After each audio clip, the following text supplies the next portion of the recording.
लेकिन आप ये क्यों कह देते हैं कि भाई मुझे आपके वोट नहीं चाहिए मुस्लिम समाज को? अगर आप वोट ही नहीं देगा तो मैं जाके आपको क्यों बोलूँ आपका वोट मुझको सही है? तो ये भी क्यों बोले कि आप वोट मत दीजिए? तो दीजिए बोलना पड़ेगा। काम चल जाता है उनके वोट के बिना, है ना? आपको पता है। हाँ, इनका काम बहुत सरकार अच्छा तो 2 बार आया, समय चाहिए होगा कि नहीं चाहिए? नहीं, अभी तो नहीं से हम तो बोल दिया था। कई बार ऐसा लग रहा है पूछताछ में कि आप उतने भोले हैं नहीं जितना आप बन रहे हैं। ओवैसी जैसा लोग बोल रहे हैं जनाब बनाओ। हैदराबाद वाले एमपी जी आपको बहुत पसंद करते हैं। करता है। मदरसा का इशू आते ही आपके खिलाफ शुरू हो जाते हैं। अच्छा। कि आप अखिलेश यादव ने ट्वीट किया है कि अगर किसी धर्म से, किसी सम्मानित धर्म से जुड़ी हुई कोई संस्था है जिसमें काम होता है तो सरकार उसके खिलाफ कार्रवाई नहीं कर सकती है। ये असंवैधानिक। अखिलेश का बेटा को दे मदरसा में। राजा राम मोहन रॉय भी मदरसा में पढ़ा करते थे। पढ़ा होगा, कोई ऑप्शन नहीं होगा था तो। अलकायदा का अगर कोई है जो खबर बोगाई गांव वाले में था कि उसका लिंक्स था एक असिस्टेंट टीचर का, तो आप टीचर के खिलाफ कार्रवाई करेंगे ना सर, कि मदरसा ही गिरा देंगे? अभी विश्व शर्मा जी से आज तक के 3rd डिग्री में कुछ ऐसे सवाल पूछे जाते हैं जिसको लेकर हेमंत दा हमेशा सुर्खियों में बने रहते हैं, चाहे वो मदरसों पर कार्रवाई हो या जोड़ तोड़ की सरकार पर। आज भी हेमंत विश्व शर्मा जी अपने उसी अंदाज में जवाब देते हुए नजर आते हैं जिस अंदाज के लिए वो जाने जाते हैं। तो आज का वीडियो काफी इंटरेस्टिंग होने वाला है, रिक्वेस्ट है वीडियो को पूरा जरूर देखिएगा। ये देखिए पर्सनल अटैक बताती हूँ। सर्जिकल स्ट्राइक का प्रूफ आप मांग रहे थे सितंबर 11 को, और आपने उस मंच से क्या कहा था? क्या बोला? उस बोलने की वजह से बहुत परेशानी में भी आपको पहुंचना पड़ा। आपने कहा कि क्या राजीव गांधी के बेटे हैं, इसका सबूत हमने मांगा है उनसे, सर्जिकल स्ट्राइक का सबूत। अगर पर्सनल अटैक देखिए आप, तो चलिए शुरू करते हैं। आपको ये पर्सनल अटैक लगता है। दूसरा, आप उल्टा से सोचिए, अगर आर्मी को आप पूछेगा कि आप सर्जिकल स्ट्राइक किया कि नहीं किया है, आर्मी का मन में क्या लगेगा? कई बार ऐसा लग रहा है पूछताछ में कि आप उतने भोले हैं नहीं जितना आप बन रहे हैं। मैं पूछती हूँ सर आपसे, एक सेकंड, ये है कि उनकी लॉयल्टी तभी दिखेगी, जेन्युइन इंडियंस तभी होंगे जब वो भारत माता। क्या ये एक तरह का दबाव नहीं है अल्पसंख्यक समाज पर सर? जो हेमंता जी धीरे धीरे एकदम मदरसा का नाम बदल दो, मदरसे पर बुलडोजर चला दो, हेमंता जी हिंदू हृदय सम्राट बनने की कोशिश पे चल पड़े हैं क्या? आपको मैं बताता हूँ, मेरा स्टोरी मैं आपको बोल सकता हूँ। आपका मेरा ऊपर व्यू क्या है, अब मुझको आपको भुला लगता है कि कनिंग लगता है, ये तो आपका डिसीजन है। लेकिन मुझको जो करना है मुझको करना है। मेरा मन में है कि आप पासपोर्ट लेने से इंडियन नहीं बनता है। अब भारत माता को आप माँ मानेगा तभी आप भारतीय है, वो मैं बोलूँगा।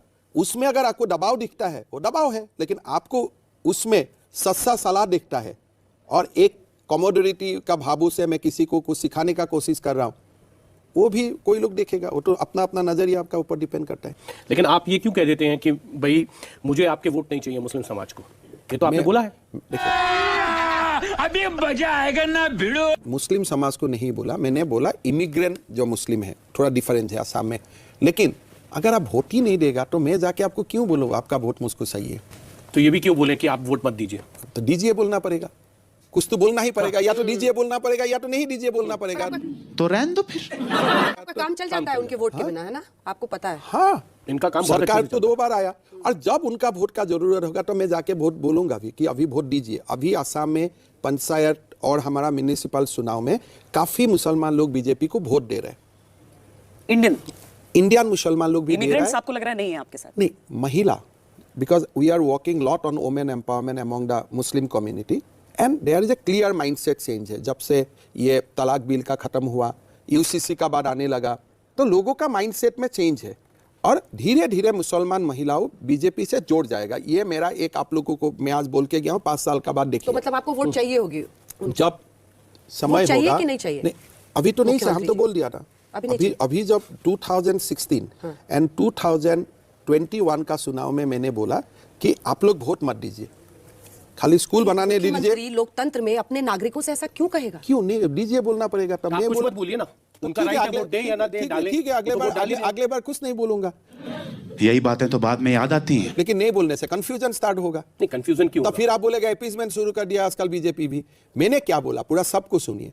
मैं बोला आप लोग वोट देने का तकलीफ मत कीजिए, लेकिन आपका यहाँ में मैं स्कूल भी बनाऊंगा, कॉलेज भी बनाऊंगा, रास्ता भी बनाऊंगा, आपको ईडब्ल्यूएस का सर्टिफिकेट भी मिलेगा, मेडिकल कॉलेज में आपको पढ़ने का मौका भी मिलेगा। अभी असम में 20% मेडिकल सीट मुसलमान लोग पढ़ता है।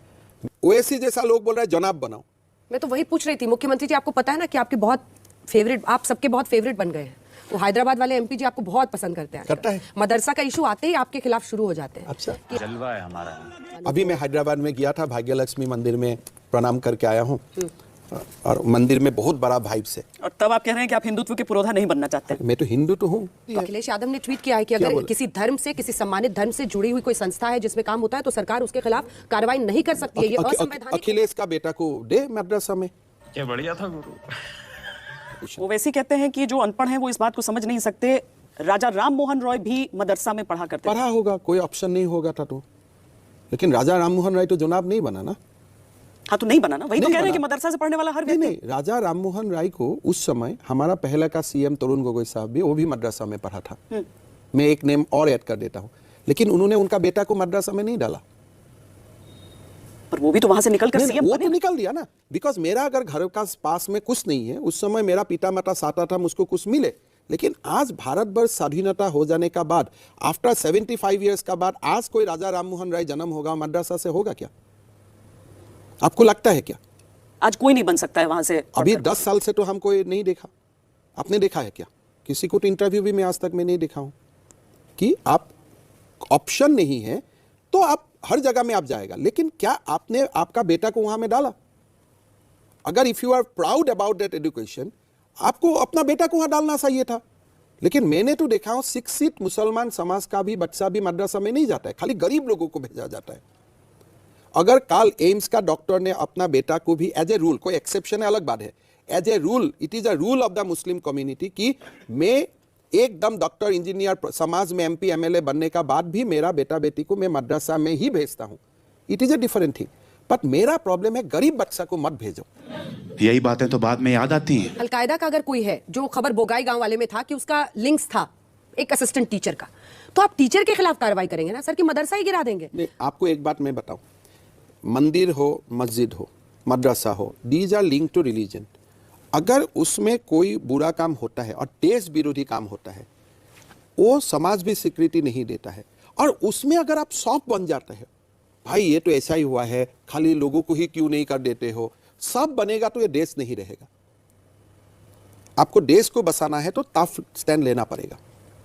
अगर आपको लगता है भाई ये तो क्यों मद्रसा गिराया, ये घर को क्यों गिराना था, ये तो आपको खाली यहाँ में ही ले जाना चाहिए था, ये सॉफ्ट एटीट्यूड का कारण ही आपने आज को अफगानिस्तान देखना पड़ा।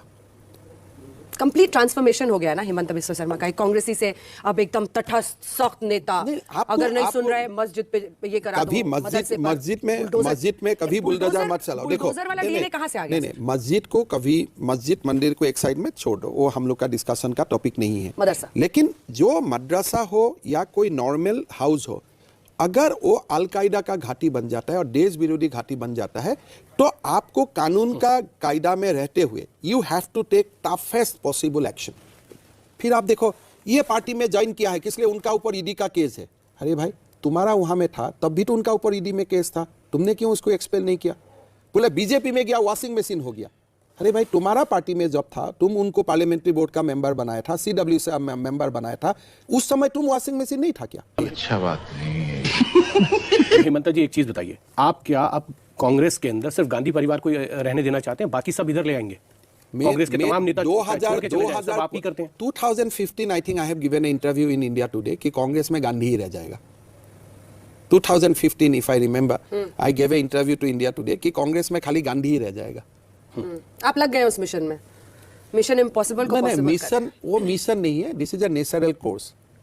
ममता बनर्जी से आप मिल लेते हैं, उनके स्वर क्यों बदल जाते हैं? दार्जिलिंग पे मिलते हैं, वर्तमान में जो उपराष्ट्रपति हैं वो होते हैं, ऐसे सुर बदले हैं कि अब तो वो संघ की तारीफ करने लगी हैं। आसाम, ऐसा क्या है? Assam and Bengal are neighbouring state, तो हम लोग को आपस में मिलते रहना, बातचीत करते रहना, ये बहुत जरूरी होता है। चैनल को सब्सक्राइब जरूर कीजिएगा।